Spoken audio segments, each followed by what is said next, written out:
The Windy City Grinders were one of the most the 2015 Windy City Grinders were one of the most surprising teams in the NABA.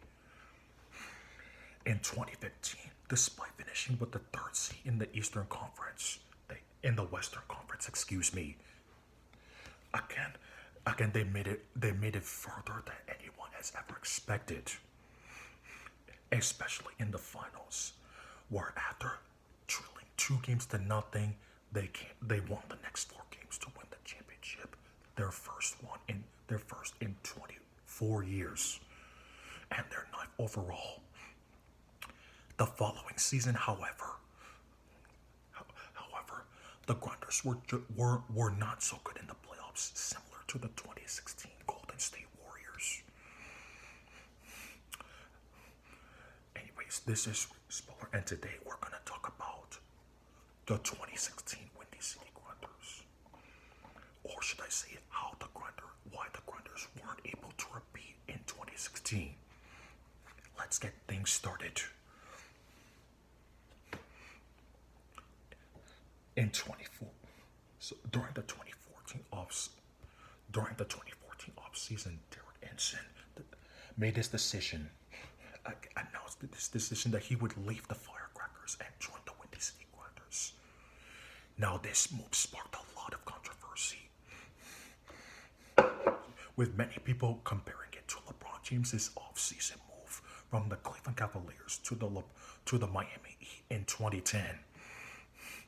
Along the way, the Grinders also picked up Kenzie Backlund and Kyle Rankel, who were also looking to flourish after 2 tough seasons with the Searchlights in 2013 and 2014. And the 25th. So the Grinders thought that with this trio, the Grinders would be a legitimate super team. So here's how the 2015 season began. In the Grinders' season premiere, a road game against the Windy City Firecrackers, Henson's former team. Despite Henson putting up 43 points, 10 rebounds, and 9 assists, the Firecrackers would win 123-102. Initially, the Grinders got off to a poor start to the 2015 season. Starting the season 8 and 15. And surprisingly, the Grinders were the favorites to make the finals again, similar to the 2014-15 Cleveland Cavaliers. For the Firecrackers, like the 2014-15 Golden State Warriors, the Firecrackers were the early title favorites. Starting the season 27-3, including a 23-game winning streak.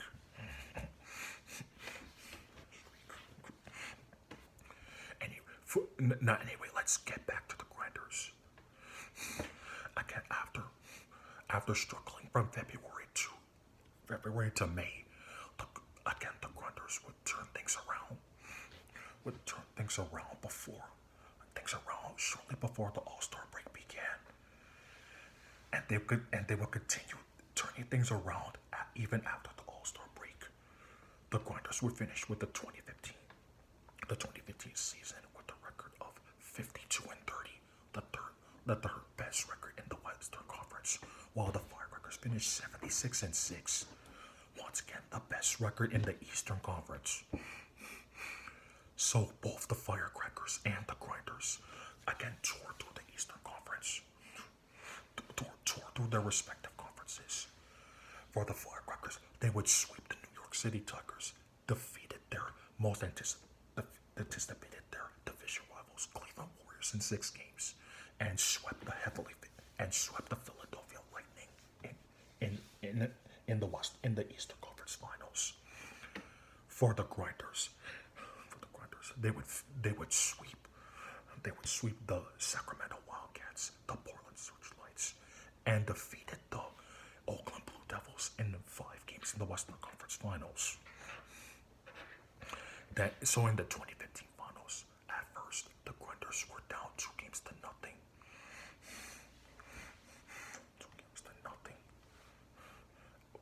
With the Firecrackers dominating the first 2 games at home. However, starting with Game 3, the Grinders. However, in Game 3, the Grinders would roar back with confidence, blowing out the Firecrackers by 36. They also won Game 4 thanks to a buzzer beating, thanks to Inson's buzzer beating 3. In Game 5, they would hit 21 threes, which is currently the 3rd most threes in an NABL Finals game. Then in Game 6, thanks to Backlund's 43-point performance, the Grinders won Game 6 in a low-scoring Game 6. Because of all this, the Grinders won their 9th title overall and their first since 1991. Then the 2016 season, the Grinders entered that season as the defending champs, and even held the first seed for a short time. In fact, they had their best start since 1987. It was all looking great from here, looking great in the first half of the 2016 season. Following the All-Star break, however, the Grinders would slump, including having a 9-game losing streak. The Grinders finished 57-25, good enough for second place in the West. And trust me, they were not so good in the playoffs. Defeating the Oakland Blue Devils, defeating the San Diego Rangers 4-1, the Portland Searchlights 4-2 in the semifinals, and the Houston Timberwolves in 7 games in the Western Conference Finals. For the Fire, and we all know that the Firecrackers, they made it out of the East easily, sweeping the Orlando Cavaliers, defeating the Columbia Satellites in 5 games in the semis, and coming back from a 2-0 deficit to beat the Cleveland Warriors in 6 games. There, the Firecrackers and Grinders would meet in the finals again, and this time, the Firecrackers were healthy. The Firecrackers wanted revenge, and they got exactly that. That's in Game 1, because in Game 1, the Firecrackers hit 24 threes. The second most threes in a finals game. Because of this, the Grinders were unstoppable. The Firecrackers were unstoppable. The Grinders could not stop the power 3-point shooting of the Firecrackers. The Grinders would end up losing 132-108 in Game 1. Then in Game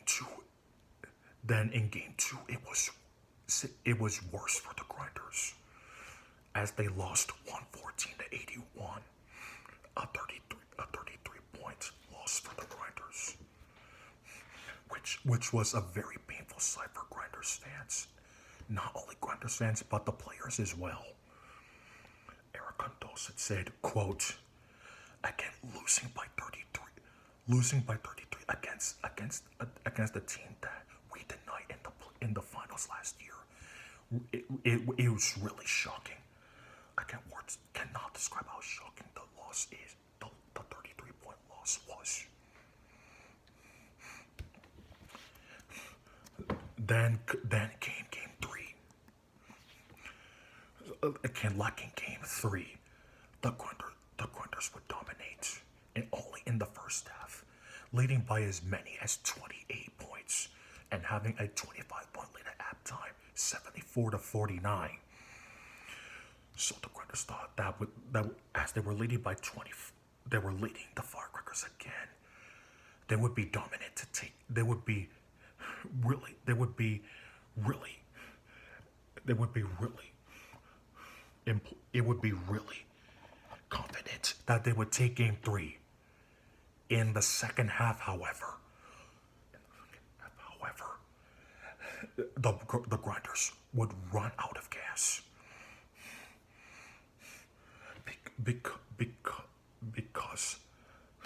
Because there was a moment in the game where a three-pointer was hit, and giving the Firecrackers their first trio since the first minutes of the game. So unfortunately for the Grinders in Game 3, they had a chance to take Game 3 on their home court, and at the end they blew it. Candace Nicholson said, "Quote, again, we've seen many NABL teams blow leads in the playoffs, but this one in the playoffs, but this one is the worst by far. Is by far the worst. Again, blowing a 28-point lead in front of your fans is absolutely disappointing. So running out of options. That's why the Grinders had to win Game 4. The catches, they were down by 12 in the first quarter. So Grinders head coach Fred Oiberg inserted Sarah Roseman into the game because of, and the solution seemed to work because in the last minutes of the game, Sarah Roseman came up with many clutch plays, including a three-pointer that gave the Grinders their first lead of the night. And so, therefore, the Grinders would win Game 4, 112 to 118, 118 to 112. This is because Ronnie Samora looked to pass the ball to Taylor Enterprises, only to throw the ball out of bounds. Then Derek Hinson was fouled by Lisa Balkan, and Hinson made the free throws to seal the win for the Grinders. Of course, this would lead to the Firecrackers again responding with full fury by defeating the Grinders 126 to 91 in Game 5. Because of course that was the game where I put up 54 points, including 12 three-pointers. Which is a record, which was at the time a finals record, surpassing Norman Lammonson, who hit 10 threes in 2010. In Game 4 of the 2010 NABL Finals Game 3 of the 2010 NABL Finals, and against the Portland Searchlights, who would go on to come back from a 3-1 deficit to win the 2010 championship. Anyways, to go along with the 54 points and 12 threes, there will also be 18 rebounds and 12 assists. So therefore, that means a triple-double. Anyways, the Firecrackers began Game 5 shooting lights out and never looked back. And from there, the Grinders never recovered.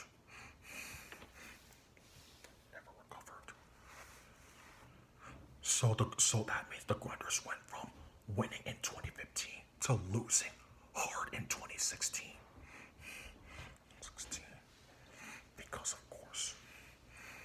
Because it was really disappointing for the Grinders fans everywhere.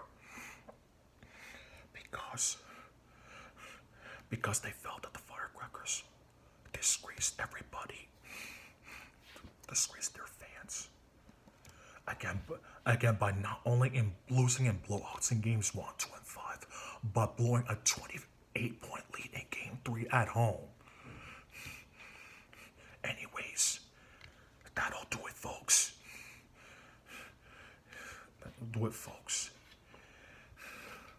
What do you think?